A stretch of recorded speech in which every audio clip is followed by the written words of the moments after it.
Everyone said it was over. 41 years old. 0 podiums in an entire season. Qualifying last on merit in Las Vegas, something that had never happened in 19 years of Formula One. Ferrari's own chairman publicly told him to talk less and drive more. Lewis Hamilton was supposed to be the greatest story in the sport's history, fading out quietly in red. But here's the thing nobody saw coming.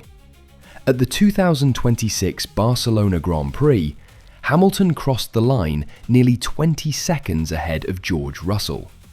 His 106th career victory, his first in Ferrari red, and in Parc Fermé, he thanked his team in Italian. That moment did not happen by accident, and it did not happen because Ferrari suddenly built a faster car. It happened because of a sequence of decisions, conversations, and personal transformations that started in the darkest moment of Hamilton's career. And I'm going to show you exactly how it unfolded. Apex era. Let's get into it. Hamilton described 2025 as the worst season of his career and a nightmare.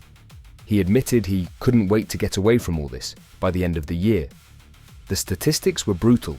Not a single Grand Prix podium, a career first in 19 years of racing, a final points gap of 86 to teammate Charles Leclerc. But the number that told the real story wasn't in the standings, it was in the garage. The SF25 was designed and built entirely without Hamilton's input. Engineered around Leclerc's driving style, built while Hamilton was still at Mercedes. Ferrari had also effectively stopped developing it mid-season to focus resources on 2026. In other words, Hamilton spent an entire year adapting to a machine that wasn't built for him, on a team still learning how to work with him, under a spotlight that had zero patience for the learning curve. And here's where things get uncomfortable.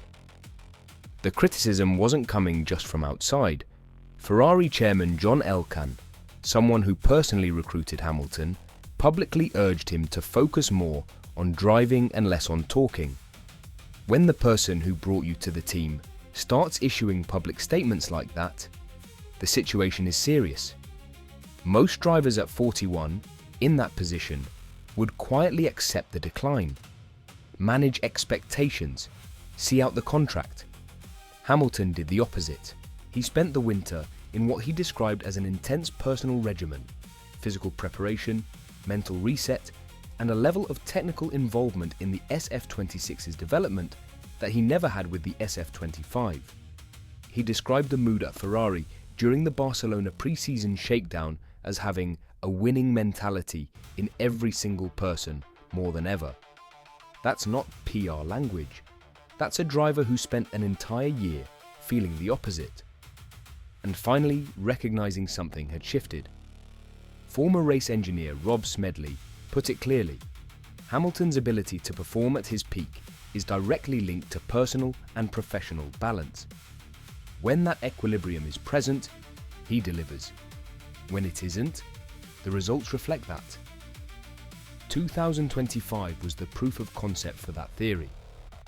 2026 became the correction. The first signal came in China. Hamilton's first podium with Ferrari at the Chinese Grand Prix wasn't just a result, it was a turning point. And he acknowledged that the level of team support throughout the weekend played a decisive role in unlocking that performance. Even Leclerc acknowledged it after China, saying, "Hamilton deserves it more than I do on a weekend like this." That quote matters, because Leclerc is fiercely competitive and deeply aware of his position within Ferrari. When he says that about a teammate, the shift inside the team is real. And then, Monaco. Second place on one of the most demanding circuits of the season. And Hamilton credited Fred Vasseur directly after the race, saying the changes he privately requested following the difficult 2025 season were now translating directly into results on track.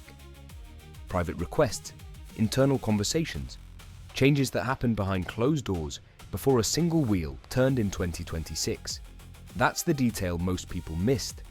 This turnaround didn't start in Australia. It started in a meeting room in Maranello, sometime in late 2025, when Hamilton sat down with Vasseur and told him exactly what needed to change. And then came Barcelona. Hamilton qualified second, missing pole by just 0.064 seconds. Ferrari started him on soft tyres while Mercedes chose mediums. It looked like the wrong call early. And then the three-stop strategy played out perfectly, aided by a virtual safety car. After his second stop, Hamilton took the net race lead and posted a series of flying laps that demolished Russell's advantage. He crossed the line nearly 20 seconds clear. It was his first win for Ferrari in his 31st start with the Scuderia, the 106th victory of his Formula One career, the first British driver to win for Ferrari since Eddie Irvine at the 1999 Malaysian Grand Prix, and almost exactly 30 years to the day since Michael Schumacher claimed his first Ferrari victory at the same circuit. The symmetry is almost too perfect to be real. In Parc Ferme, Hamilton was visibly emotional. He said, "They are all special in their own way, but this one is something else. I watched Ferrari have all that success when I was younger, watching it on TV. As I've been racing here, I'd always watched the screens and wondered what it would be like to win in that car, and it's come. That is not the reaction of a driver who got lucky with strategy. That is 41 years of a career, arriving at a moment it almost didn't reach." Even Verstappen walked up to him in Parc Ferme and said, "Well done. Congratulations. To win with Ferrari for the first time, I think it's always a special moment." The man Hamilton has competed against for years, the driver who replaced him as the dominant force in the sport, walking over to say that. That moment says more about what the Barcelona win meant than any result or statistic can. Former champions Nico Rosberg and Jacques Villeneuve have both suggested Hamilton may now be replacing Leclerc as Ferrari's leading figure, and that the team may eventually need to prioritise Hamilton if they want to close the gap to Mercedes in the championship fight. Hamilton now sits 41 points behind championship leader Kimi Antonelli, still in the fight, with the season far from over. And here's the question nobody is asking loudly enough yet. Is Lewis Hamilton actually going for an 8th world title at 41 years old? Because 3 months ago, that sentence would have been absurd. Right now, it isn't. Lewis Hamilton was supposed to be finished. Ferrari was supposed to be his farewell tour dressed in red. Instead, Barcelona might be the beginning of the last great chapter of the most decorated career in Formula One history. Subscribe to Apex Era. Drop your prediction below. Does Hamilton stay in this title fight through summer? Or does Antonelli pull away before anyone can stop him? Next video, the Hamilton versus Leclerc dynamic inside Ferrari. And what happens when two championship caliber drivers want the same thing? See you there.